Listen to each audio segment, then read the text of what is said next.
Hi, you're back, finally. There. Simba.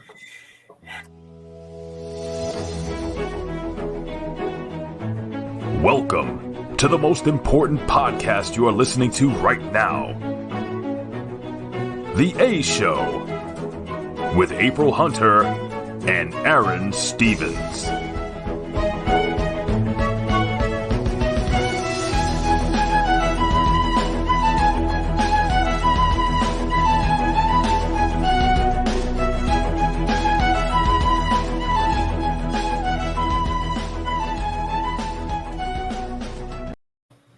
Willkommen, bienvenue, and without any further ado, welcome to the A Show. And of course, the A is for amazing, and I am only talking about my the host of the A Show, April Hunter. I am the co-host, Aron. Joining us now is Simba. So, Simba, can you say hello? Where's Simba? Simba, say hi. Say hi, Simba. Nope, he's. They can't hear you if I am. They'll talk to him now. Simba, where's Simba? Simba. Where's my buddy Simba? Hi, pal. Where's Simba? Hi, buddy. How is it, Simba? What doing? Hi, Simba. Good boy. He definitely hears you. Yep, that's a good boy. So, all right.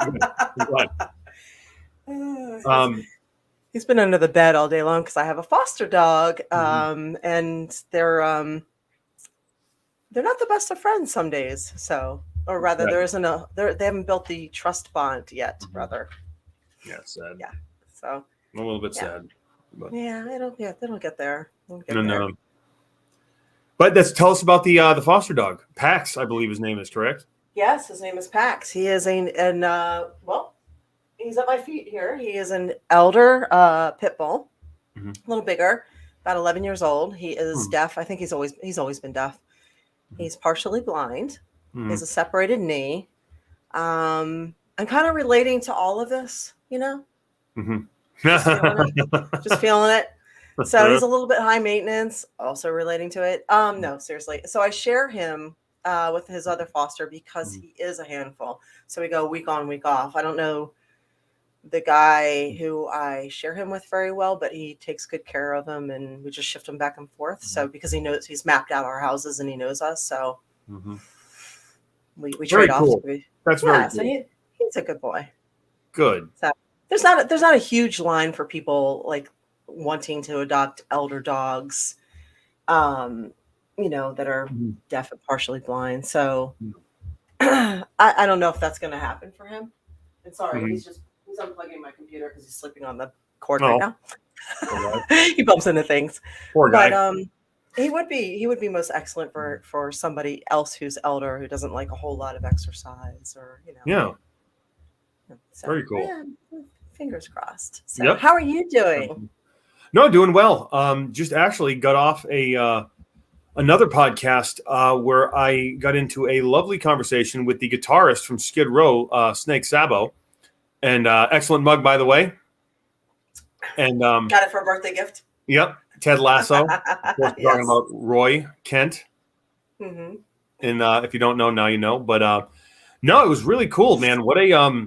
What a cool guy he was. He was a big wrestling fan, and there was about 5 of us on the podcast, and it was awesome. It was I was told that I was his wife's favorite wrestler, and there was another man by the name of Darren, and I'm gonna get his name right. I want to pronounce his name correctly.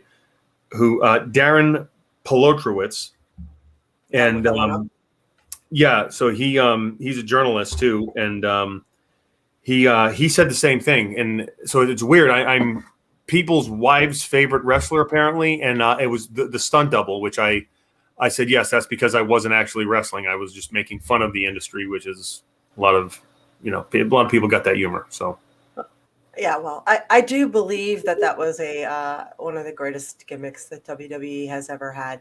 Oh, thank you. And I do believe that a lot of the ladies, you're probably their favorite wrestler.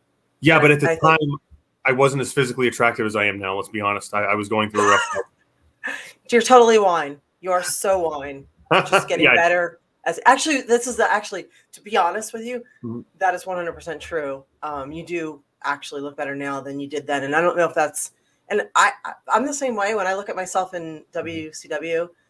You know, I was a lot younger and I looked a lot, I don't know. My dad just had the saying, it's like, oh, she looks like she's been rode hard and put away wet. Like, you know, it's like, God. I looked rough. I looked tired. I had like pits underneath my eyes that were sunken in. Well, the road will do that to you. It will. Yeah. Yeah. I always said the road beats you up more than the ring does. And that's saying a lot. It does. Yeah. And you know what? I need someone to take a screenshot because I'm going to go my buddy Sanctum Secretum with the T-shirt. So, Colin, if you could just take a screenshot, and I'm going to post this online because I've been told I need to post. April and I had a talk about me posting on Instagram, which we'll get into later. But I'm going to look like I'm saying something, and I need you to kind of just get the. Are we counting down? 3, 2, 1. Screenshot.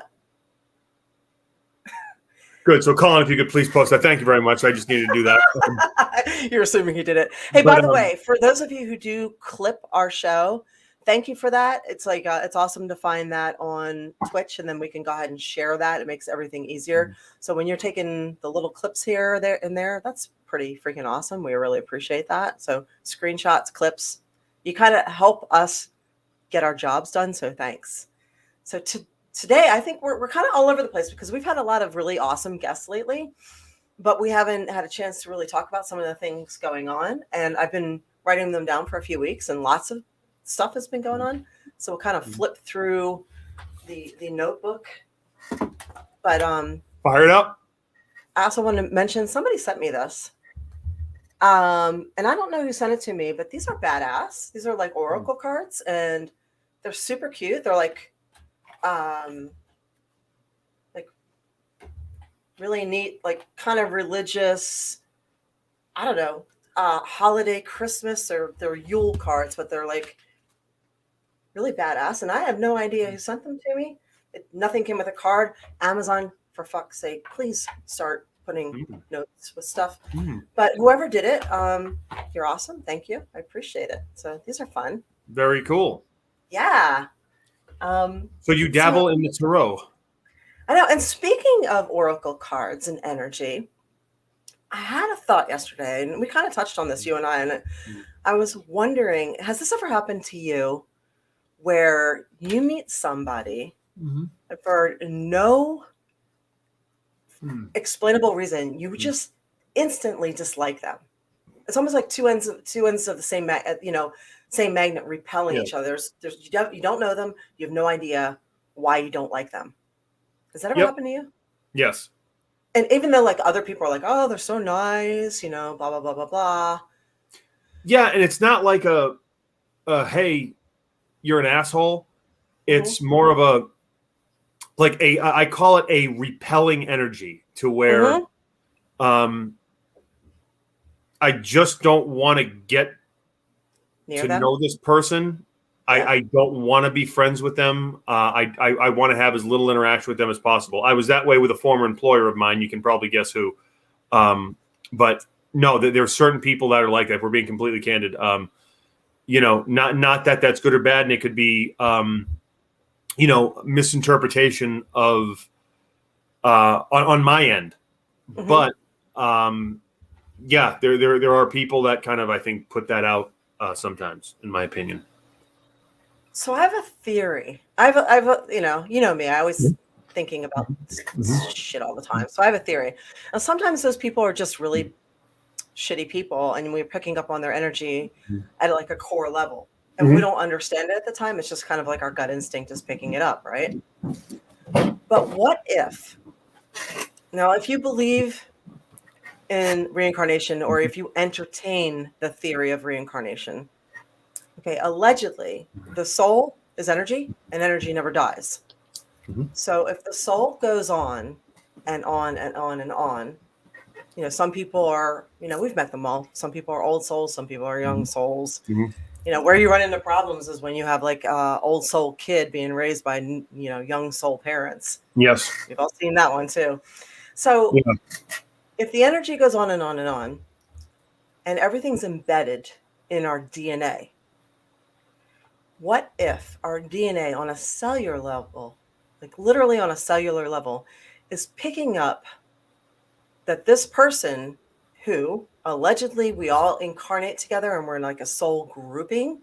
If you believe in this stuff, what if this person in your soul group was somebody who harmed you before in another lifetime? What if this person raped you or raped your child or beat the shit out of you or smeared your good name? And what if you just have a visceral reaction to that and there's no explanation as to why? I mean, does that sound... I mean, I'm used to sounding crazy. Does that sound crazy? Whatever. I mean, you know what? Based on what science is kind of finding out more and more about our DNA and kind of how there's a lot more to DNA than what we've even, and I say we, and I'm not talking about us at the A Show. I'm talking about humanity in terms of our scientific research has thought there was. It doesn't seem improbable. I have another theory along those lines. Like people who are into classic cars or antiques or Ren fairs, or you're into something, you know, swing dancing.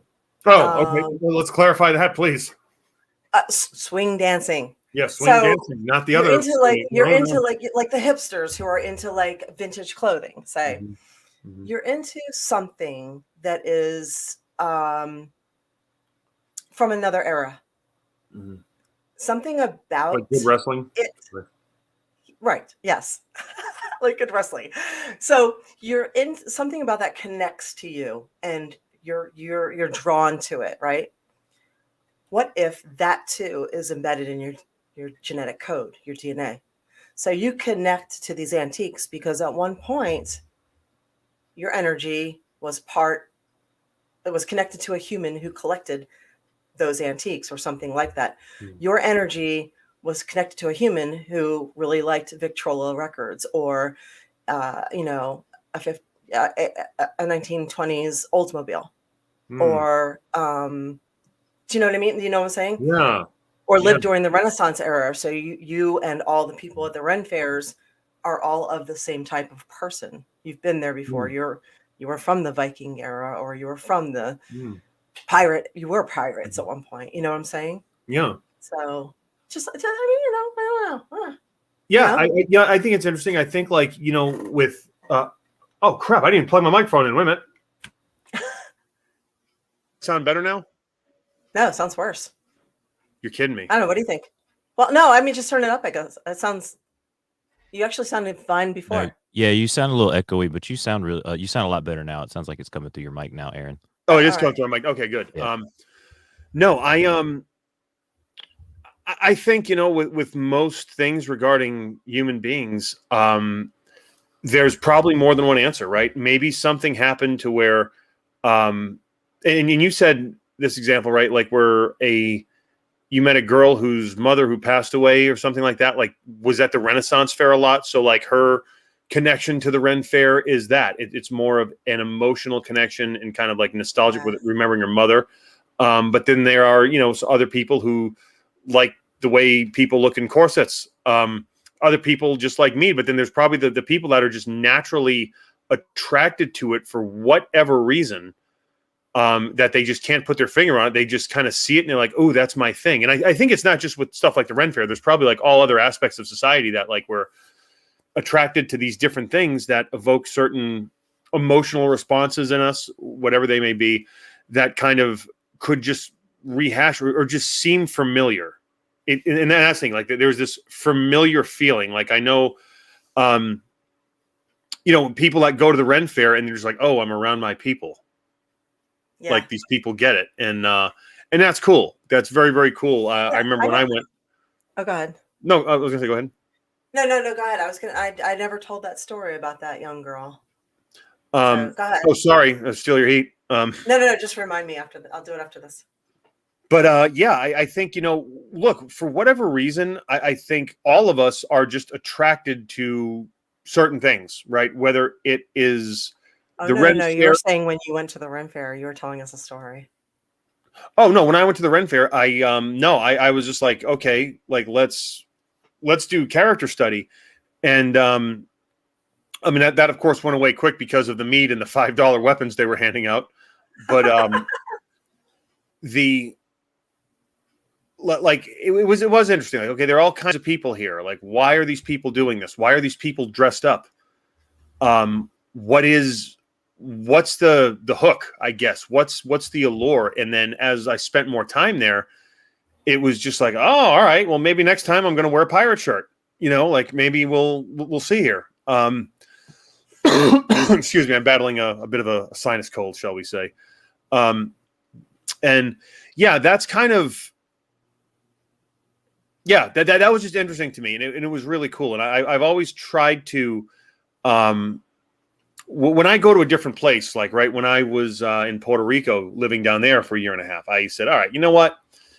Let me immerse myself as much as I can in this culture and find out about it and learn about it and eat the food and talk to the people and, do the like the customs, and I think with the Ren Fair, it's the same thing. And I did. I felt like, oh, wow, this is cool. Like, this is familiar. I could have probably done this back in the day, and I could, do without like the whole Black Plague thing. But other than that, I think it's pretty cool. Yeah, I mean, like those people who are they're American, but they connect to Japanese culture, or yeah, they connect to Spanish culture. Maybe their DNA is from that realm. Yeah, and I also think like, right word, but yeah, and here's something I have an issue with. It's funny you mentioned the culture, right? Like, I was thinking about this the other day as I was out for my walk. Where is the line between cultural appropriation and cultural appreciation? To where that's a good question. If someone has an article of clothing from a different culture, right? Like wait, hold that thought. We're gonna do that. I'm writing it down because we're going right to that. Let me finish up the Ren Fair thing real quick with that story about that girl, and then we're going right into that one. That's a good question. Okay, so I was working at Comic-Con in Sarasota, and Eva was with me. She's in our chat now. Hey, Eva, what's going on? I know. By the way, hi, I see everybody there. It's nice to see you guys in. A couple of you guys were at my birthday party this weekend. Shh. We had so much fun. Anyway, so I'm at a Ren Fair in Sarasota, and I had my candles and soaps with me. And I had a new one that was called Self-Care, and a version was called Ren Fair, and one was called Self-Care. And it was black amber and lavender and dragon's blood. It was a mix of that. So this young girl walks up to me. She's with another girl, an older woman who I'd seen around. She's like a belly dancer. And the young girl comes up. They're doing like a Mortal Kombat gimmick. Super cute. She's, I don't know, 14 maybe ish, 13, 14, maybe 15, something around there. And she picks up the soap. And she just grabbed, I think it was a soap, a candle, one of those, and she just kept smelling it. It was a candle, actually. She kept it on my nose. And she's like, just like this. She's like this. And then she just kept doing it. She just kept like this. And I was like, oh, if you like that, I told her the price. She's like, oh, my friend's going 15. Okay, so yeah. Jamie says, so I think she was 14 at the time. And she's like, this smells like my mom. And I was like, what? And she's like, this smells just like my mom. And I was like, oh, I was like, oh. And I said, well, scents do bring up memories. She's like, well, my mom worked at the Ren Fair. She was I believe, I'm going to say this wrong, but she was a fire dancer. Jamie knows better than I do what she did. She did some kind of specialty dancing with fire, I believe. And okay. And my friend who worked the Ren Fairs or went to all of them was with me. And I was like, hey, do you know her mom? And she said who her mother was, and his face just went. And so it was a weird thing, but turns out her mother worked at all the local Ren Fairs, the Demzara gypsies. Okay, she was a Demzara gypsy dancer. And her mother had worked there forever and had died young of cancer. And because they burn all the incense and stuff at the Ren Fairs, that scent had, I guess, reminded her of her mother. It just was a coincidence that my friends that were also, my friend that worked at the Ren Fair was there too and knew everybody.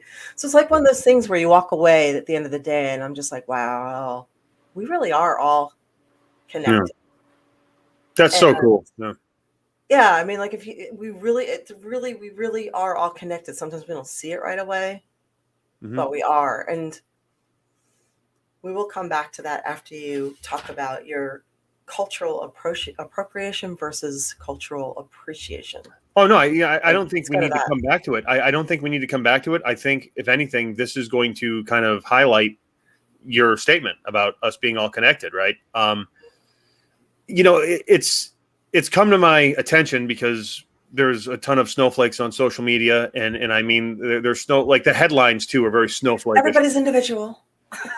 Yeah, like see, I think a big thing missing in our culture today is celebrating each other, right? Like where we have everyone, we're so divided. Well, then how about we start pushing unity? And especially in America to where, okay, I'm going to take this as an example. A Japanese silk kimono. Everyone knows I like bathrobes, right? I do have a Japanese kimono that I wear around the house when it gets hot out, because my standard bathrobe is, of course, the Ralph Lauren polo, which is a very good fit. It's a very, very good all-purpose robe, for those of you that are wondering. And but when it gets hot out, I have the Japanese kimono. Now there are some people, like if I did the A show on it or I was walking around like, oh, that's cultural appropriation. Well, is it? Or if I'm not trying to make fun of the Japanese culture, like is that style of robe only to be worn by the Japanese people? The same thing that can be said for like an African dashiki. That's a very comfortable article. As a cosplayer, I find that offensive. Why would only certain people be allowed to wear the clothes? That's what I'm saying. Someone just says winter has come to social media. Yeah, right. That's so funny. That's awesome. And the Samoan culture, the lava lava is a wrap, right? And I know a lot of people in the Samoan cultures that actually have given it to people that are non-Samoans is a way of like saying, hey, you're cool, we're friends. It's I really have an issue with people like every time you do so, oh, that's cultural appropriation. You know what? When can we done? And if something is done, of course, in the spirit of kind of making fun of something or like, promoting stereotypes or whatever, then okay, yes, cultural appropriation. But if something is done to celebrate something and saying, look how cool this is awesome, why can't we celebrate that more? Toronto, it's very interesting. Last time I was in Toronto, I noticed something. Like there is an Italian section, right? There's a Greek section. There's a Macedonian section. There's an Ethiopian section. Like there's different, like in a lot of cities in the Northeast are kind of situated like that. Boston, yeah. Yeah, Boston. Oh my God, yeah. Yeah. But the thing is like Italians can go to the like let's say the Jewish section, right? If you want some good matzo ball soup, yeah, that's where I'm going. Challah bread. But yeah, if I want some chicken parm, guess where I'm going to take my ass to the Italian section. Is that cultural appropriation?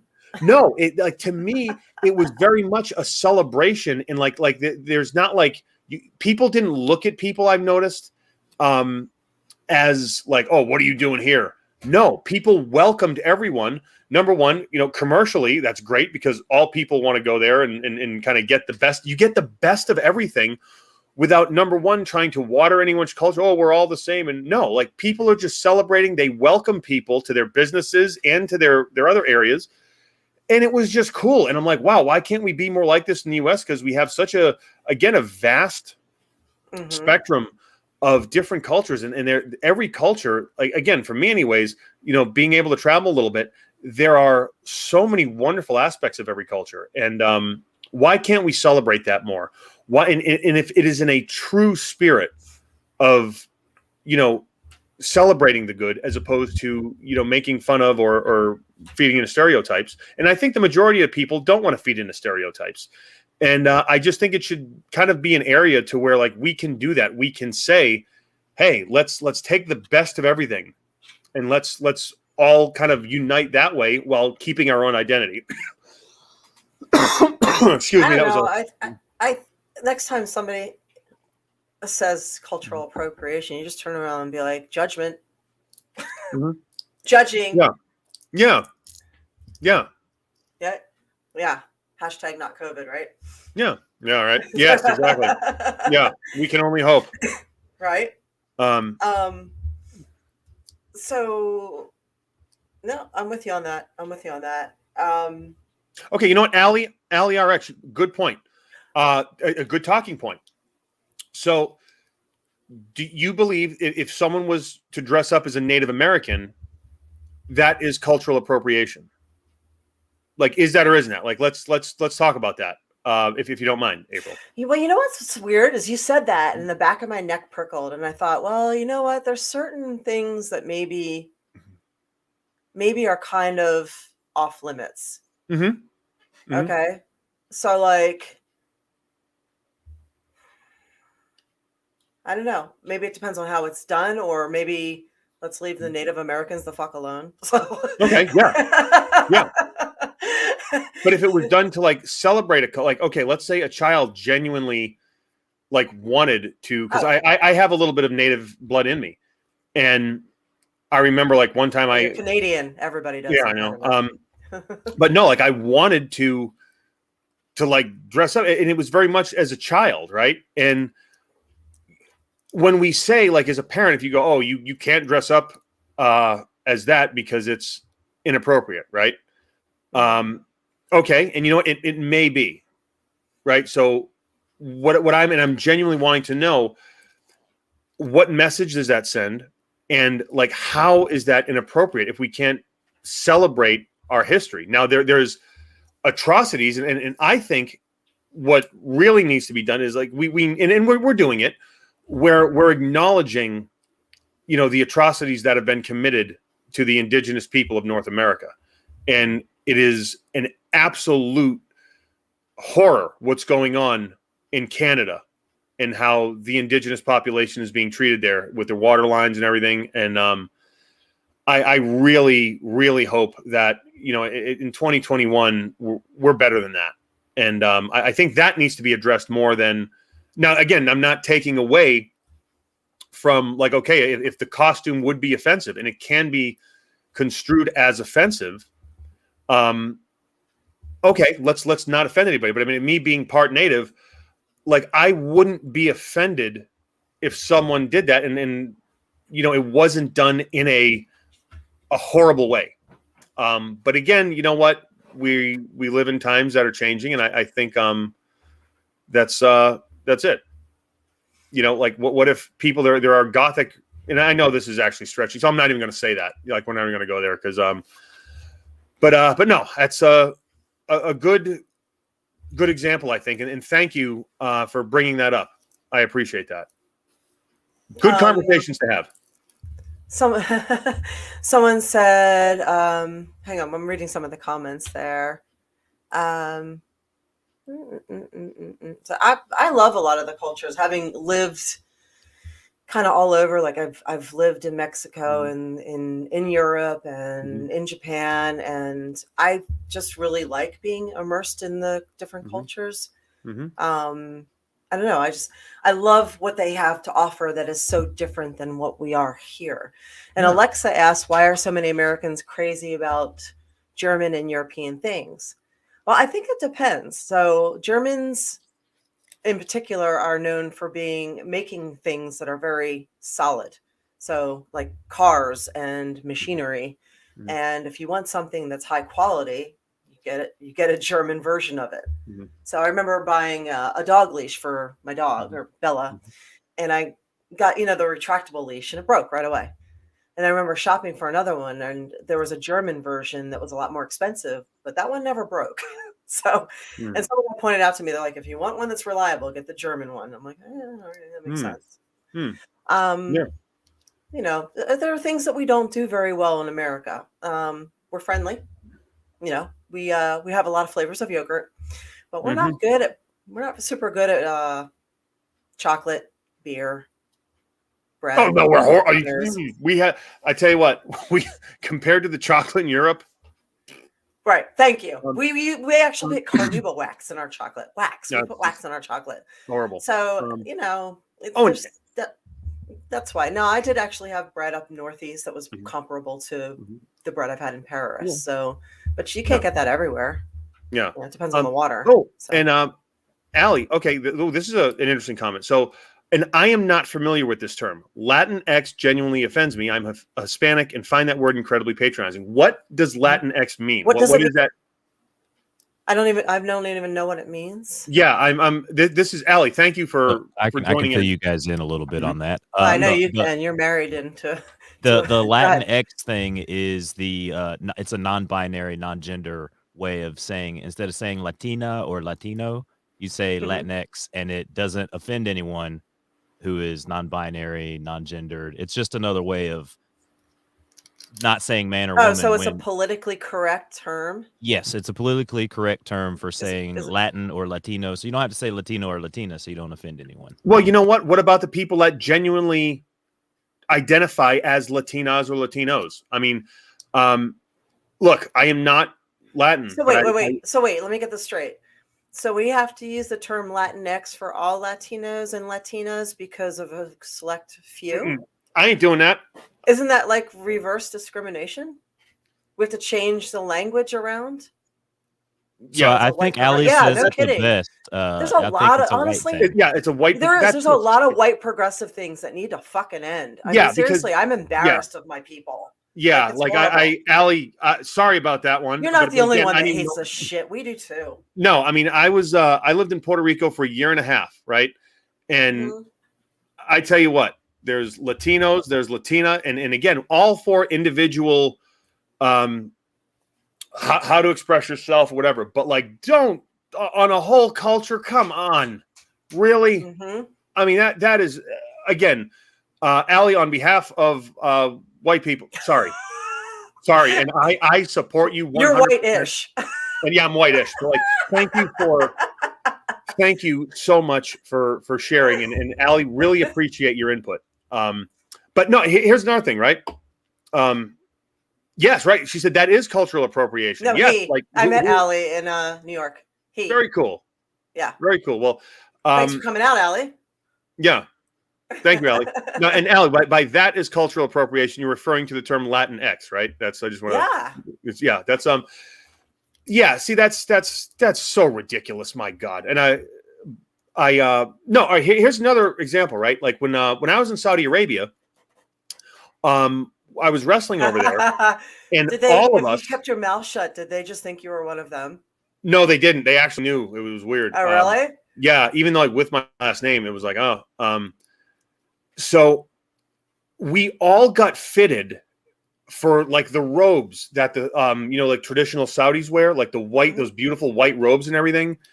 And they all gave them to us. So it's like if and it's a comfortable robe. So I'm like, if I wanted to wear that, like, would that be cultural appropriation? If you wanted to, if they made one for, whoever, right? Like, so when it's given to you and it's like, hey, this is our culture, come be a part of it. It's a weird thing. And I just think, we cannot be offensive and we have to be cognizant of offending other people and culturally and everything like that. But at the same time, I mean, why can't we celebrate it? I mean, Pope Francis last year, went to South America and had the headdress on. He put his hat on someone there, and then he took like the headdress. It's celebrate. I think a lot of it shows unity, and I think as a people, look, it's not going to be an easy transition. We're not going to wake up one day and everything's going to be fine. But like, to facilitate understanding, to facilitate like the actual awesomeness. Like I tell you what, there is two things. If I got the death sentence, and they said you get one last meal, I would say okay, and I would order two kinds of food. And this is not Chinese food because it's ketchup? American Chinese food. You would order ketchup. No. Oh well, yes, ketchup would be a part of it. No, there would be General's chicken, sweet and sour chicken, crab rangoon, and a bunch of Diet Coke. Probably some spare ribs in there and some fried rice just to add insult to injury. Maybe orange chicken, I don't know. And there would be the Puerto Rican Trepleta sandwich, which is it is the Puerto Rican sweetbread, and it is chicken, steak, ham, all cooked on the same. These are food trucks, by the way. They all cook them up on the same grill, and it's like the little cubed ham, the cubed things of ham, and they put them on the Puerto Rican sweetbread, and they put cheese on it. and then they put the little potato sticks, the papa fritas on there, and then they have this ketchup mayonnaise mix, and they put that on there, and they wrap it up in tin foil. And when I tell you, it is an explosion of flavor, texture, and awesomeness.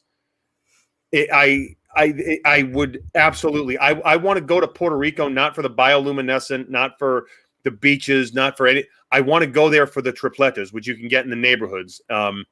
And God, like, so to me, again, getting back to it, like, why can't we just celebrate this stuff more? Because, man, every culture has some awesome stuff to offer. So someone pointed out, and I can feel this one too. He said, I'm Sicilian, but I have Ethiopian blood in me. As Sicily is near Ethiopia, my family is mixed at one point. My grandmother's near black, but people got to check white. And I've had that same issue as well. And I know a lot of us who are Latin have had that, where we're not exactly white, but we're not exactly considered Latino. So, but we're somewhere in between. So I just check non-discriminate. I never even fill it out. I just refuse to answer. So I've done that my whole life. But that's irritating. Yeah, I get it. I don't understand how one group of Latins got pushed into Caucasian and another group got pushed into Latino. It's befuddling to me. Yeah. When everybody's Latin, but okay, whatever. Whatever. So, all right. So you're trying to figure out logic when it comes to the government. We have to remember that.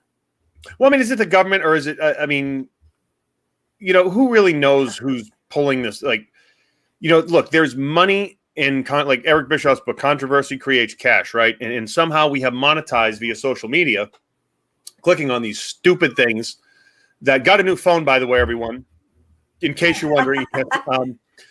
But, in terms of like, it's the car wreck, right? We see a headline and we're going to, what is it? Like this piques my interest. And this is very, very calculated. The words are chosen the right way. And it's, I really wish they would just show more stories of people getting along and the beauty of cultures, like, look, Alexandria in Egypt, look, that was one of the best times in history in terms of the exchange of ideas. And, where you had the Greeks interacting with the Egyptians. Wow. You talk about the best of the best. Like, Egypt, Greek, like, come on. Hey, this is democracy. Okay, these are our spiritual systems. These are our foods. These are what we believe. This is how we believe. This is the history of our people. I mean, God, the Library of Alexandria, was the most extensive library in the world. By the way, I believe it's under the left paw of the Sphinx, a little bit of esoteric knowledge there. And there was something done where they did sonar, and underneath the left paw of the Sphinx, there is a hollow chamber, something that's not regular ground. So there you go for you esoteric nuts out there. And while I have my phone, I'm going to go completely off topic. And Colin, if you could mark this, because is this a good time to go off topic right now? You in the group chat. It's your show. Do whatever you want. No, it's the people's show. I just want to share a little something. My Uncle Norman, who is not only my uncle but my godfather, is running for town selectman in Oxford, Massachusetts. And I don't know if you can see it, but if you go on my Facebook, twist your phone the other way. The other way. There you go. Okay, Norman LeBlanc. Yep. Okay. I'm sorry, Norman LeBlanc. It's not LeBlanc, it's LeBlanc. Right. So if you're listening in Oxford, you better vote for him. If not, go on my Facebook. My cousin Emmy, that's his daughter, is reposting stuff. So if you could go on her profile and just comment on it, please. Emmy Monticelli's her name. I would really appreciate that. Because Uncle Norman really is the best choice for town selectman. And I think there's just so much crap. And even at give us one reason. Reason. Because we're going to talk about that trans MMA fighter and how we predicted what happened. But yeah. Give us one reason why Uncle Norman is best. He's on the planning board. And there's a couple people on the planning board that are real assholes, shall we say. And the town meeting's on every week, every Thursday. I was on there. I was watching it one night. And this guy had an issue on his property where it was 6 inches, that it was like the way the property was designed, like the matter of this building was 6 inches. And should he have had to move it, it was like tens of thousands of I've heard dollars. of that happening. Right. Yeah. And he was just the one that said, hey, look, you know what? I don't think we need to make that big of a deal. This isn't 500 feet. It's an older building. We need to just kind of grandfather this and let this stand. And there was one lady who was just a pain in the ass. And I'm not going to name names, but she knows who she is if she's listening. And she's like, well, I'm going to abstain from voting for this because it's not the right thing. And she was making problems for this poor guy. And I grew up in a very small town, again, of North Oxford. And Uncle Norman was the voice of reason. And I do think Uncle Norman is the best choice. It's things like that, doing what's best for the town, but also employing common sense, not only in the infrastructure, but in the policy. So Uncle Norman, you're going to win this thing. Okay. So I'm going to move on to Alana Mclaughlin. We have a trans MMA fighter who nearly killed her opponent in an MMA fight, which I don't know how many episodes ago we kind of called that this was going to happen. Maybe that was 10 episodes or so. Wasn't that long. We were talking about it. Yeah, maybe not long ago. Fewer than that. Mm-hmm. But we said that was probably going to happen if contact sports were going to be treated as equal. Mm-hmm. And while I 100% believe that trans athletes should compete, when it comes to contact sports, I am not a fan. When I first started wrestling, we were ringside, girls were, and maybe there was one female wrestling match on the show, and that was called the popcorn match. So you had to, if there were 2 girls already in a program and that was who was booked, you had to wait forever to get a chance to wrestle. Forever, for months and months and months, maybe for a year. So you had to travel really far to find another place where you could be regular. It wasn't uncommon to have to drive 8 hours so that you could work somewhere else because the current spot locally, you couldn't get in. And that's how it was for female wrestlers. We just had to fight for a spot. Years go by, and 1 or 2 places started allowing women's, the occasional women's show. I remember Jersey, All Pro Women's Wrestling, JAPWW. They ran an experimental women's show. Wasn't well attended, but they let us do our thing. And then, Shimmer pops up, and the occasional women's show will come and go. It will happen on a men's show. Then you'll have a women's league, occasionally have a women's pay-per-view. Now, here we are, 20-something years later, you finally have women headlining. It's taken this long to get women in contact and competitive sports to headline. We have had to fight, beg, drive, claw, work injured, politic, do everything we can to get to this level of where the guys have been the entire time. And now we have men coming back into our division. This sets women's rights back 20-something years. And by men, I mean Alana Mclaughlin was for a special forces, a special ops force soldier before she became a she. So she spent the majority of her life as a male with testosterone. Now, testosterone is science right here. This is not a you should or shouldn't situation. Testosterone makes thicker bones. It's a faster recovery time. It makes bigger muscles. When you put a woman in the ring against someone who has been male their entire life, this is not going to go well at all. You're going to know you've been hit by a man. So why is this society? Someone said NWA did it. Guy, women, all the pay-per-view. Performance. You do know that that's performance, right? That's entertainment. That's not MMA.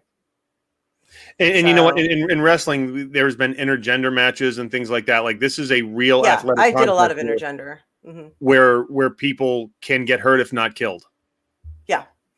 So, and that's apparently what happened. She almost got killed. So, and this is not the first time this has happened. So Why do we not have a trans sorry. Division. Why do we thank you.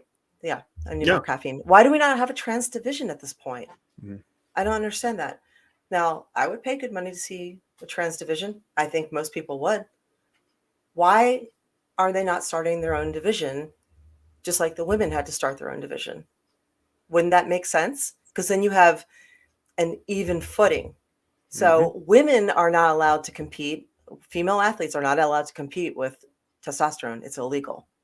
So why would a trans athlete who has natural testosterone, a whole lot of it, be allowed to compete as a woman? Yeah, that is a really kind of the burning question. And look, I'm not all right. Let's go beyond the male female thing. Like anyone who signs up to take a bullet, and I've been pro military my whole life, and I've expressed it here. If you sign up to take a bullet for this country, and I still love America very, very much, despite all of its flaws, and Lord knows we have many, but you sign up. I don't care if you are a medic. I don't care if you're a computer operator, whatever you are, man, woman, doesn't matter. You sign up to take a bullet for the country. You're a better person than me because I never did that. And thank you. And I owe you so much gratitude, or I have so much gratitude for you. Special forces. I've known some people, and I'm friends with some people in that world. That is, I tell you what, when they say that is the tip of the spear, that's the kind of the leading edge of what keeps our country safe, in terms of these people put themselves in dangerous situations on a daily basis. I have more respect than I could possibly communicate in this show for anyone who does that. That being said, whatever you decide you want to be, man, woman, and this person got out of the special forces world, out of the military, and is competing. I cannot stand behind that decision, because look at the result. I mean, we need to kind of have some common sense. And look, either way, like who dress as a woman and compete against men. Excuse me. But I mean, that's fine. You can say, look, I'm a female, but I was biologically born a man. And is she biologically a man? I don't know. Okay, so we don't know, but again, whatever it is, right? I never looked that far. There's really, really consequences from a health standpoint, as just getting in there, and the poor lady that got in the ring, and that's very, very courageous to step in the ring, with someone like that. But I think that's where we have to draw the line. And it's like that episode of South Park where they parodied Randy Savage. It's like a bad episode of South Park. And I think now we just need to start saying, we respect you, like, be who you want to be, and let no one criticize you or make fun of you or ostracize you or discriminate against you. But, the line does need to be drawn, because someone could die in this particular instance, right? Like, we can debate in the WNBA. I mean, and it's, look, the WNBA, you're a lot less putting people at killed. Risk. You're putting their lives at risk so that you can get famous. There's Yeah, nothing okay about this. This is the problem when we care about feelings over fucking reality. Okay. Yeah. Stop with that. Stop. Okay. Let's Feelings be are realistic fleeting. here. Yes, we have to stop with this politically correct bullshit. If you want to compete and you're trans, start your division, compete. No one's saying you can't, but you're not competing against women. That's not right. There's a right and a wrong. And we have lost touch of what's right and wrong. You cannot get in the ring with a woman if you used to be a man and fight. Period. End. It's that simple. It is not moral. It is not ethical. It is not okay. It's that simple. fucking fight me. No, and look, there's some women out there. Look, I'm not. There's some women out there that would beat my ass. Okay, like we're not saying that all men are tougher than all women. No, but again, at a competitive level, we need to kind of have, in my opinion, standards to protect the health. And again, we're not even talking WNBA or anything else like that. Although it does kind of raise the question: where is the line drawn? But in terms of combat sports, it's something we need to look at, not from a like, oh, this is wrong. No, like you're like how you choose to live your life is wrong. In terms of like, no, putting this person at risk of severe injury is, because it's no different than taking, again, like the testosterone and for bone structure, real science. How you are there is real science to back it up. And look, we need to be aware, and it's not good to hurt people's feelings, but feelings are fleeting. What offends people now is not what offended people 20 years ago, 50 years ago. What offended people 50 years ago is not what offends people now, vice versa. And then 10 years from now, there'll be something else, right? So like the way people feel, it can change, right? Again, there's the objective moral truths that I've talked about. Do not discriminate against anyone. People are all created equal. Some people turn into pieces of crap. Some people really do some awesome things with their life. I don't think people finish equal. But as human beings, we are all created equal, entitled to the same rights, entitled to pursue what makes us happy. And, I don't think that there's any debate about that. We're all the same, whether you believe in God or whether you don't. From a strictly human standpoint and in the standpoint of justice, that is a truth that is, again, objective and does not change. But going forward, like if you just say, oh, that offends me, we can't like let the Latinx thing. Like, so a couple people decided, hey, this is what we want to do. This is what we say now. No, because you know what? There's probably a vast majority, as was just told to us, that oppose that. And they're like, no, like I am this, or I am a Latino or a Latina. That's something I like. That's something that helps me define who I am and is an outward expression of me and how I choose to live my life. And, we can't take it away from them just because one or two people, probably white people, saying that, oh yeah, this is the good thing now. This is what we need to say. Because these people are so, in my opinion, so far detached from reality that you cannot make decisions for an entire group of people, especially if you're not a member of that group of people. The problem is money. So like going back, and thank you, Steven64, I appreciate that. The problem is that you'll have a corrupt promoter out there that looks at that fight with a transgender fighter and a woman and sees dollar signs, and he'll put it up there and he'll pressure people into taking that fight. So when you look at what's going on with money, I always say follow the money with everything. Follow the money with everything. So a lot of it comes down to that. Yeah. I don't know where that plays with Latinx. I don't know if it even plays with that, or if it's just people are lazy or whatever, but I don't know. Just the stuff that's going on right now. Listen, if even a small percentage of people just say, no, I'm not doing this. This is bullshit. It stops. We have to stop going along for the ride. Okay. Like only dead fish, So like, just stop going along with everything. We got to know right from wrong. We have to know when stuff's bullshit or not. Just say no. Yeah. If you're not comfortable with the way something's labeled, no, not doing that. Sorry. If you're not okay with something, speak up. We're getting to the point where everything is, as somebody used, cringy. Everything's cringy. It's like you hear it coming out of your mouth and you're just like, oh God. And then you hear it again and you're just like, oh God, did I just say that again? Yeah. Oh God, is this the word I have to use now? Yeah. You know, we don't use critical thinking anymore. And A critical lot of us thinking isn't taught in school. our and it should be. opinions told to us. Yeah, I know it isn't taught.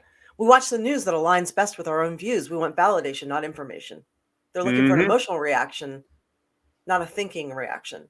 So we have to bear that in mind, you know, Mhm.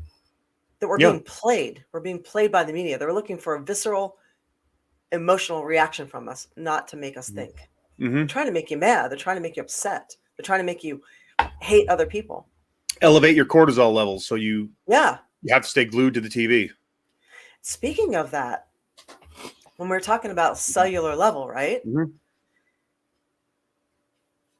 When you dislike someone at a cellular level, Mhm. if you can, okay, bear with me on this one. Here's another theory with that cellular level and cortisol levels and everything else. If you are like a lot of us are right now, you know, like I saw my neighbor the other day. Mhm. I was like, hey, how the hell are you? And he's like, I'm fine. How are you? And I'm like, I'm mental, in a state of anxiety all the time, kind of stressed. I said, I'm beyond even pretending that I'm fine. He's like, yeah, me too. I'm about the same. I'm like, Mhm. stay sane. You know what I mean? And it was like refreshingly honest. And I just walked by with the dog and that was it. Mm. And I started thinking to myself,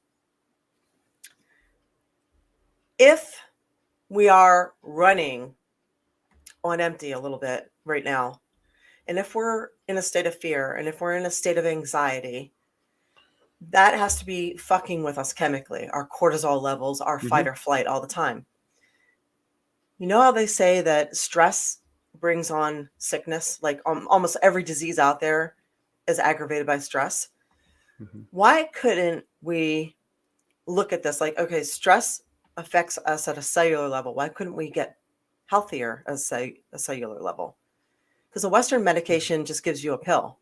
So they only put a Band-Aid on something after it's already manifested. Mhm. Mhm. So why couldn't we look at trying to heal ourselves at more of a cellular level? Like, okay, this is not good for me. I need to step back. I need to ground myself and get outside more. I need to breathe. I need to remove myself from this situation. I need to get happy and watch comedies and try and Mhm. fix my well-being so I'm not feeling stressed and anxious. Mhm. And you know what I mean? I mean, why couldn't that be a thing? Yeah, and I think like April and I were talking too, and we were saying like we maybe want to take, if it's 10 minutes a show, which I guess is what we're doing now, and let's address mental health. Due to everything that happened with Daphne, and for those of you that saw Dark Side of the Ring with Canyon, that's it's a real thing, and especially today, and we've talked about it before in the past, but I think that is a great tip for the day, to where, look, it's okay to shut Twitter off. It's okay to watch a couple episodes of Ted Lasso. Thank you very much, by the way, for the comment in their section. Yes, in our comment section. Like, it's okay to watch I Love Lucy reruns. It's okay to Golden go for a Girl. walk. It's okay to Sorry. smile, right? It's okay because guess what? When COVID first started, the media and the general consensus was, for some reason, people are going to be going to the bathroom more than ever, and all the toilet paper was being bought. And it was the end of civilization as we know it. Well, our economy kind of did a decent job surviving. And even despite all this craziness, guess what? The world didn't fall apart. And it is not as bad as they will have you believe for right now, right? Like, it's okay to not be stressed out all the time. It's okay to not have to like watch every second of it, because guess what? These news stations, they are not the end all be all. It's all right to go for a walk. It's okay to say, you know what? I'm not watching the news this week if you have to. It's hard to get away from it, though. It's regurgitated on every social media. Like, people send you things. It's really hard to shut the news out, right? Yeah, but then you know what? It's okay to be like, hey, this is bothering me right now. Please don't send me this. Please don't push. If you're going to send me an email, we can talk. We can say hi, but don't push your political agenda on me. It's not worth it right now. And if the person gives a crap about you, and your mental health and how you're doing, then they'll understand that. And if they don't, and if they're like, well, but this is going on and this is going on. If you say, look, my well-being is being attacked and is being hurt, and if they still send it to you, then you know what? You need to block them, delete them from your life. Straight up. Yeah, I mean, sometimes you got to tell people, even the people whom you love. I mean, I've had this even told to me because, I mean, you guys know how I am with what's going on right now, which I try to avoid on the show for the most part. Maybe we'll touch on it today. I don't know, because I try not to overdose everybody on the whole anti-vaccine stuff, and I try not to bring it on here. But I've had people say it to me, and I've had to say it to people, I can't deal with this right now. I'm taking a break from any and all current events for sanity. You can say it. I can't deal with any more right now. I'm just taking a break from all current events. Yeah. So unless you've got kitten or puppy videos, you got to fuck off and just you know what I mean? I need a breather. So. Yeah. It's okay. Yeah. Exactly. Yeah. Yeah. Andrew Rojas just joining us. Yes, the Latinx topic got his attention. Yeah, we were just saying, Andrew, about, what is being fed in terms of this, like where the different names, the different labels, and culturally, is Latinx something that the majority of people in the Latin community want to be called? Because what if you say, no, I'm a Latino or I'm a Latina, that should be your God-given right to be addressed as that. Plain and simple. Just like if someone who was born a man is saying, I identify as a she, and people have to, or not have to, but like, okay, you want to be a she? We'll call you she, right? Doesn't hurt anyone. You should respect traditional kind of titles as well, I think. I have a question, okay? Maybe this is just me, but why am I looking at everyone's page and underneath their name it has he, him, she, her? Like, I can't stand that. Like, what is this stupid fucking trend of your name is Bill? Let's just Bill Burr, he, him. I'm not using Bill Burr for real because I know he would never do that, but he, him. I'm like, what is that? What? It's people during a pandemic that had nothing better to do, so they I don't get it. I don't understand it. Like, why? Okay, I get it. Like, I get it, but I don't get it. Like, why do we all have to jump on a bandwagon? I don't understand it. Why can't we just let people be instead of having to put a spotlight on everything? Like, we feel this need to overcompensate in the completely other way. Like, me too. Okay. Literally me too. When I a witch hunt after everybody, we swing like a pendulum and it's just too much. There were some people that had it coming for a long time, right? There were like the Me Too look. There were some people that needed to be called out and really kind of got what they deserved. But again, it was also kind of taken to the extreme. But at the same time, all of the shadiness that was going on was taken to the extreme behind the scenes as well. So I think that's maybe just kind of like a natural progression that we as a society have to find our balance. Playa 180 said with the he, she stuff that they're showing support for the trans community, which, okay, you know what? You put it like that. Okay. Yeah. That's something then, you know what? Fine. But, I don't think you should be required to on a name tag. I worked on a project to where, it was presented to me and they wanted us to wear name tags. And this was in the Hollywood world, right? Where okay, my name's Aaron. Okay. And are you a he, a she? And I kind of looked at him and I'm going, yes, I don't feel comfortable, and I have supported human rights, right? I've supported people. I have, I don't understand what's wrong with people that they don't support trans and they it has to be a thing. Like, what the hell? Why weren't they supporting trans the whole time? Yeah. We have to make it a thing now. Yeah. I don't need, me. Now this is just me personally, right? I do not need a bracelet. I don't need to put, and by the way, I hate name tags. So I just, name tags in general suck. So that's just my thing. Never mind the he, she underneath them. And again, if it's showing support and if someone wants to show support for the trans community, awesome.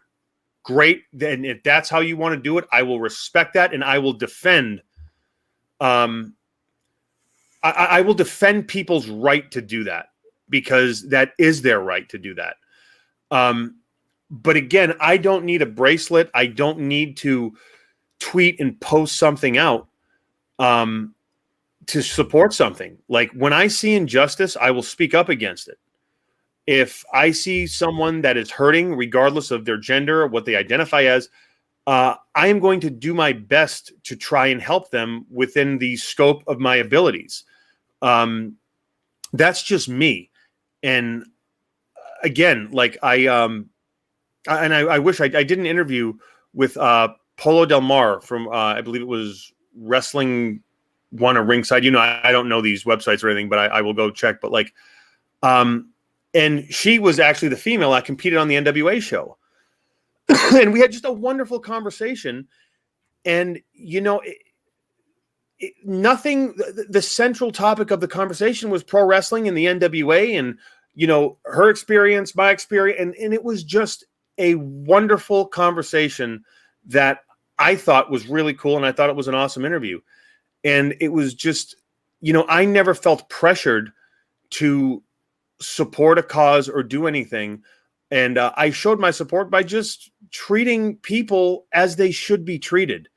And that is how I choose to do that. And, again, in the extreme circumstances, when you see the injustices and everything, like, of course I will speak up, I will defend, but I don't want to have to broadcast and say, hey, I support everyone, I'm a safe person, because I hope that my actions, my personality dictate that. And if anyone wants to judge me based on how I look, I may have a camouflage hat on, I may, have the beard and everything, and I may talk a certain way. If anyone is judging me, then they are no better than the people that they are condemning for judging other people. Because look, we all make judgments cognitively, right? It's wired in our DNA. Back when we were cave, I'm not even going to say cave, I'm going to say cave people, right? Oh God, cavemen, come on. It's okay. but seriously. No, but there is a biological, when we see someone, we kind of assess them, right? Now, that just happens. But when I meet someone, I'm not going to say, oh God, this person is, X, Y, and Z. No, I'm going to say, okay, nice to meet you. My name's Aron, and let's have a conversation and just, have a starting point and go from there. So I feel like, I feel like we're back in high school again, and everybody's following trends, and we're being judged on the labels. Whether if you're doing them, you're part of the crowd. If you're not doing them, you're being judged just as much. Mm-hmm. And I feel like people have lost the ability to just be. We're very judgmental. And if you just take people at face value and get to know them without their labels, maybe that is not a bad thing. Yeah. And we love to talk about how we don't like labels, but we love them so much. We want to take them to Vegas and marry them. Yeah. We want to have little twin babies with them and buy them ice cream cones. We love our labels. We love them. Let me ask you this. What was the trans MMA fighter's name? Alana Mclaughlin. Okay, so Alana. Okay, so Alana. Now Alana, and this is right, all of us, right? We're talking about Alana. Okay, this is a trans MMA fighter. That is not the only aspect to Alana's personality. Alana is a warrior. Alana was in the Special Forces world. She's a warrior. Before that, she was probably a student somewhere. She likes to read books or enjoys comedies. And her favorite food is pizza. She's someone's child. Again, yeah, she could be a pizza enthusiast. She could be a motorcycle enthusiast. She speaks 2 languages. Who knows? And when you immediately label people, God, I think whether it's in your head or whether it is, outwardly, you just niching them. And there is so much more to all of us than meets the eye. I mean, I am not just an ex-pro wrestler, right? Like there's a lot more to me than meets the eye. No, there's not. That's it. Yeah, That's all there is. you're right. What we say. You're actually right in that respect. Yes, but allow room. Like in our system, we're not allowing room. We're so definite and we're so like all in, and whether it's labels, with labels, we're not allowing room to see past that label. With and I'm not going to use cancel culture because look, some people, they need to go away, but there also needs to be room for forgiveness. We're not like labels just play into the divide more. Yeah. Yes. So because we're already so divided. Wait, you're getting feedback. Is that me or you? Wait a minute. Colin, you hear that? Of course, it stops as soon as you do that. It's kind of like you go to get a haircut, and on the day you get a haircut, you have the most awesome hair day ever. I know. It sucks. So, yeah. Okay. But no, like, and at what point do we allow room for forgiveness? Was it Kevin Hart who made a tweet 10 years ago in the Oscars? Oh, we can't have you host. Yeah. Right. Yeah. But yet those were the same Oscars that when someone made a Harvey Weinstein joke, everyone laughed. And then the year later, they were like, oh, no. So is it the institution, in my opinion, is like there's something seriously wrong with that. And I'm not talking about the Oscars. I'm talking about kind of the institution of this Hollywood culture to where, oh, if everyone thinks it's funny, it's okay. No, Harvey Weinstein doing what he did, the guy's a piece of, I'm not going to judge, but his actions were indicative of someone who is a piece of shit. And to take advantage, to use power like that, anyone who's ever done that, in my book, has no right to have power. And you know what? He needs to atone, and I don't think he should ever be put in that position again. But, like, again, earnestly, if he has a true conversion or whatever, I mean, look, like what he did, I don't think he should ever be in the public eye, but like there are other people who have had lesser transgressions than that and who have said things and whatever. And there's no room for forgiveness or dialogue or education saying, hey, you said this word, you did this. Do you know why it's wrong? Because what did they have in their life? How did they grow up? Mm-hmm. Their sense of right and wrong. As children, we're so quick to blame the parents and everything when it's convenient. But what if someone grew up in a household that didn't teach them social justice, that did not teach them this is how you treat a woman, or this is how you treat a member of the opposite sex for that matter, and this is how you view people, and that there needs to be taken into account. I'm not saying it's an excuse, but we need to have room for forgiveness, room for healing, and room for education. And I'll shut up now. Well, no, I don't disagree with you there. We slaughter everybody as a group instead of taking in everything on a case-by-case basis. Mm-hmm. And we do tend to be hypocritical. Yeah. Mm-hmm. Well, speaking of Hollywood, we'll switch to something lighter. Mm. 2 shows that cleaned up at the Emmys. I thought it was really interesting that Mayor of Easttown and Ted Lasso both feature stars that are near their 50s or over 50 years old. Mm. So Hollywood has always traditionally been young or geared towards young, but we're seeing it gradually get older and older and older. And I thought it was refreshing that we now have these really great stars that are being portrayed as the characters are very complex, because you can't really be complex until you're older and you've lived a little bit and you've got a little experience on your life and a little damage under your skin, right? Mm-hmm. So they're complex, they're, attractive, they're emotional. So, I mean, it was, someone said Jennifer Connelly's 50 and she's still a babe. Yeah, she'll always be a babe, like J-Lo, J-Lo's going to be 85 and hot. So, but yeah, I thought that was it's really interesting. The way that Hollywood is going with all of that. Mm-hmm. And I can appreciate it. Very as cool. An older female. Very cool. So, yeah. Very cool. And again, Ted Lasso, which is, again, I think the greatest show out there right now, cleaned up. Thank God. It's a wonderful, wonderful piece of work. And to all the actors, man, and the writers there, God, if y'all haven't seen Ted Lasso, please check it out. I agree with you 100%. I saw that for the first time on a flight. I actually think it was my flight, American Airlines flight out to LA. Yeah, they gave us like 2 episodes free, and I was just like, oh God, I gotta find the rest of the show. It's so good. So Hannah Waddington is drop dead gorgeous, right? Isn't she? I think she's like 48 years old. She's ridiculous. Her shoulders. I want to have. I go to the gym. I work out my shoulders. I'm like, I want Hannah Waddington's shoulders. So she's Rebecca in Ted Lasso. So Chris is saying, what earrings are you wearing? An older pair.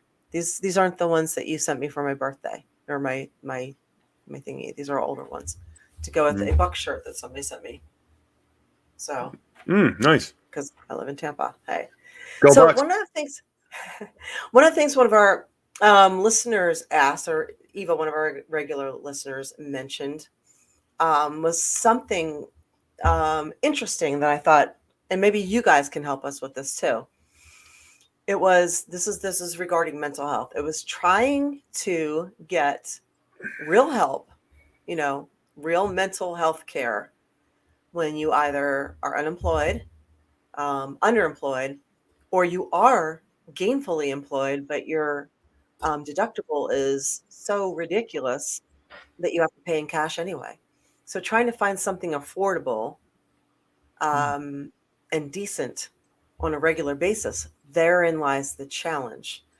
So I posed this on social media to see what I could come up with. And I did come up with a few things, but you guys might know better than I some of this. So if you have any suggestions, feel free to throw them into the chat and share. But here's what some of the people said. And of course, where am I? I had it and I'm digging it out and then I lost it there. So give me a second.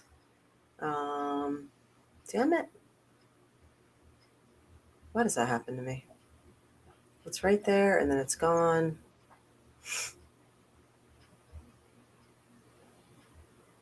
Okay. All right, found it. All right. Someone said, okay, one of the things that you can do is a lot of the therapists are coming fresh out of school and they need hours. So if you can find a school that has that kind of a program.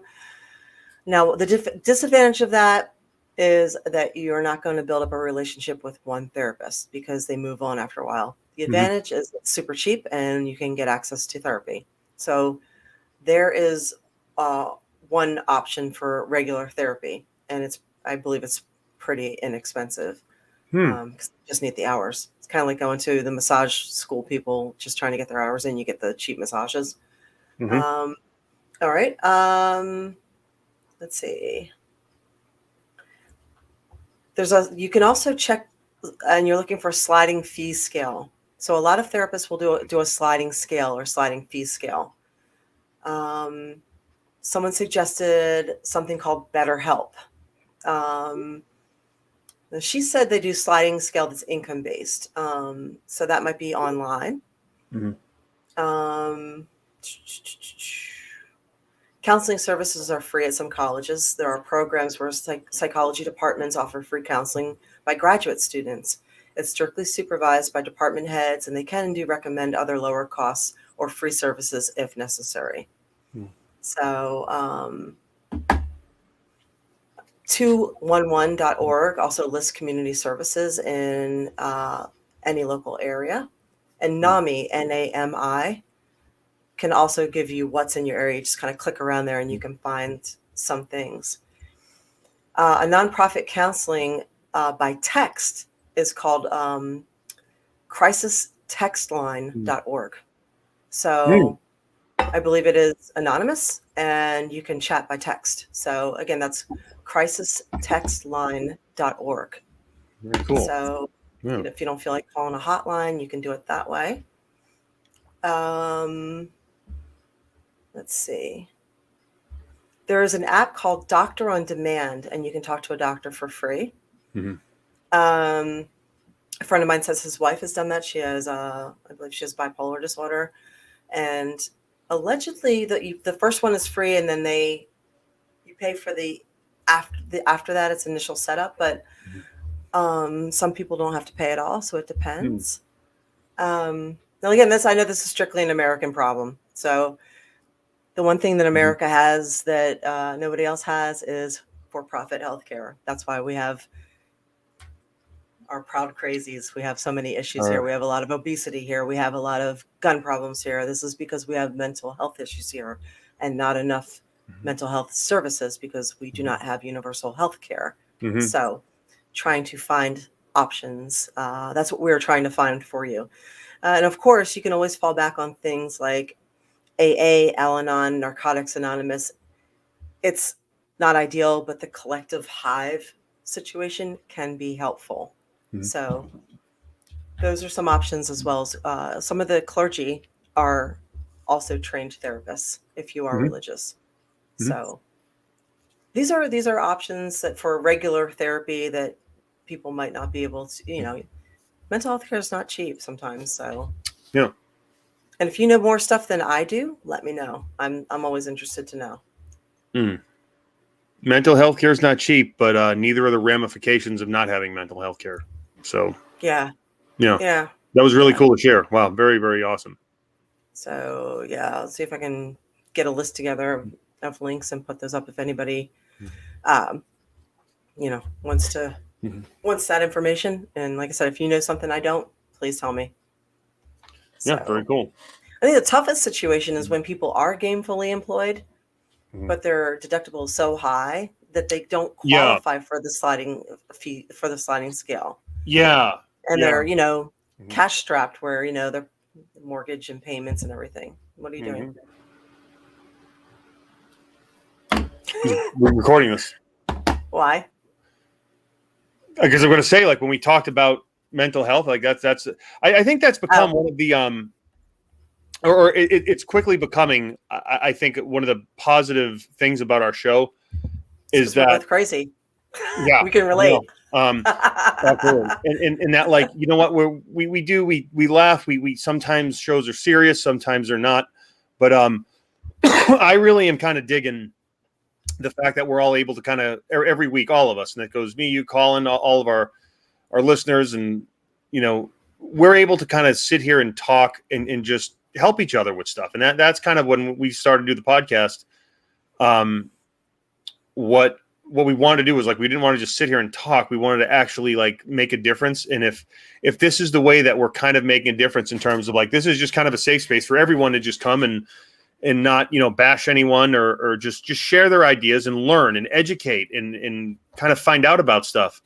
And then, with a mental health resource, like, we can share these kind of ideas and share the information. And I think it's really, really cool. And I hope that all the listeners out there are digging it too. So that I just wanted to kind of take a picture and commemorate that. So, yeah. Yeah. Someone said mental and physical health can't be separated. I know. Isn't that weird? Like, in America, you can get insurance, but somehow your eyes and your teeth are not part of your body when you get health insurance. And then, your mental capacity is not really that important either, because mostly it's not, not much of that is included. As somebody was telling me, who was it? The guy who did Bigger, Stronger, Faster, that documentary, lives out by you. Chris Bell. Yeah. Yeah. Chris Bell. He was telling me that his insurance allows him to have 6 sessions a year. So that's typical American stuff right there. You get to have 6 sessions a year. So, like, every other. Oh, I forgot one. EAP. So that's what. Thank you, Chuck. Some big companies have employee help lined up if you need it. So yeah. I forgot. I actually forgot too. Somebody was telling me about EAP. Am I saying that right? So you can delve deep. It's am I saying that? Eva, are you there? Did I say that correctly? Is it employment? Okay, regular medical doesn't pay 100% after deductible is met. Okay, so I think it's Employee Assistance Program, EAP. So you can dig deeper and see if you can get help through them. It's something that is not commonly known, so you might have to ask about it. Also, if your family was in the police or fire industry, you may also be able to qualify, and military too, you may also be able to qualify for some help along those lines too. So you might have to dig around a little bit there and see what you might be able to find. I know my friend was telling me in Massachusetts, if you are police or you're in a police family, you can get free counseling. Wow.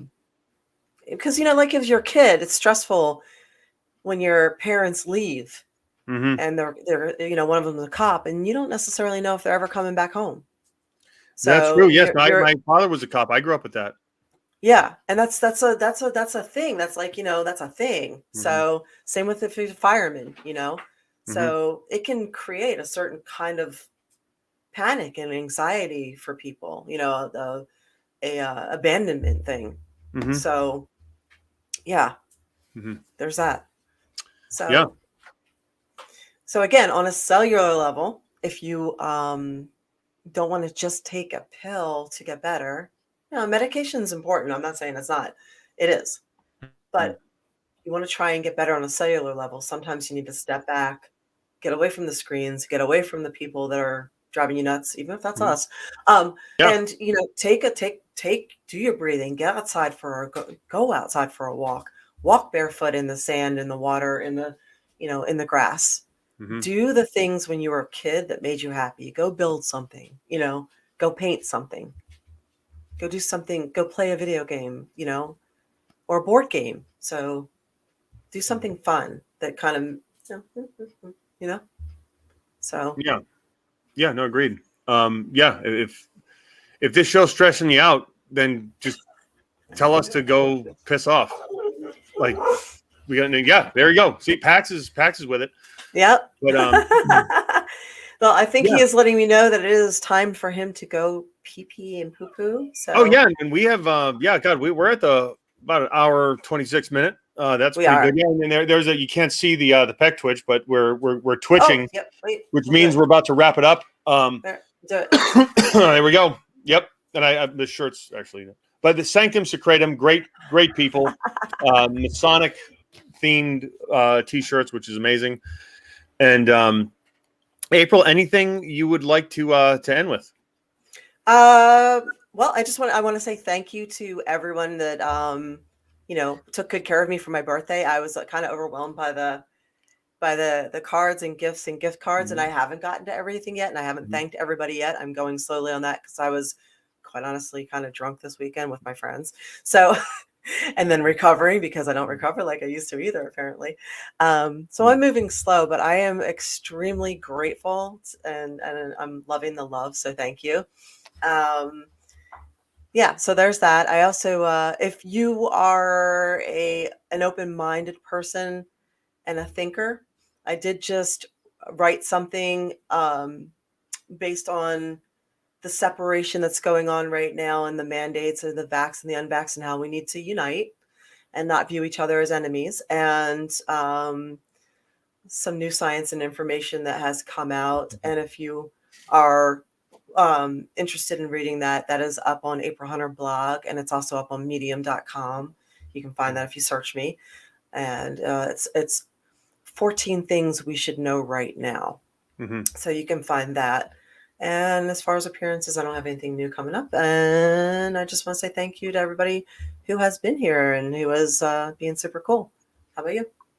Yeah, no, Certified Hustler, just saw your comment there. And wow, thank you so much for being a fan. Oh, and I see that you have just unsubscribed, I guess. And you know what? That is your right. If you don't like what we're saying, we preach tolerance here. So please go ahead and unsubscribe. Thank you for being a fan of mine. I appreciate it. But you know what? It's your right to get out. So do your thing. Was it on the everybody should unite and be kind to each other part? Yeah. So yeah, just whatever. Thank you. But yeah, and he's back. So, but again, we're not going to hold one thing or another. Cool. But also the there's a comment, Coach Beard after dark party. Yes, if you know, you know. If you don't, watch Ted Lasso. And again, thank you all for just coming here and again being understanding, being tolerant, having a dialogue, and it's just it's so much fun. And this show is truly a highlight of my week. And again, it means a lot to be able to come here and just kind of just rap like we are, just do it and talk. And as always, like, subscribe. If you like the show, tell a friend. If you don't, tell an enemy. as I've always said. And that's all I got. Yep. Thank you for being here. Thank you to our patrons, and thank you for everything. We will see you next Tuesday night, same time, same place. Mwah.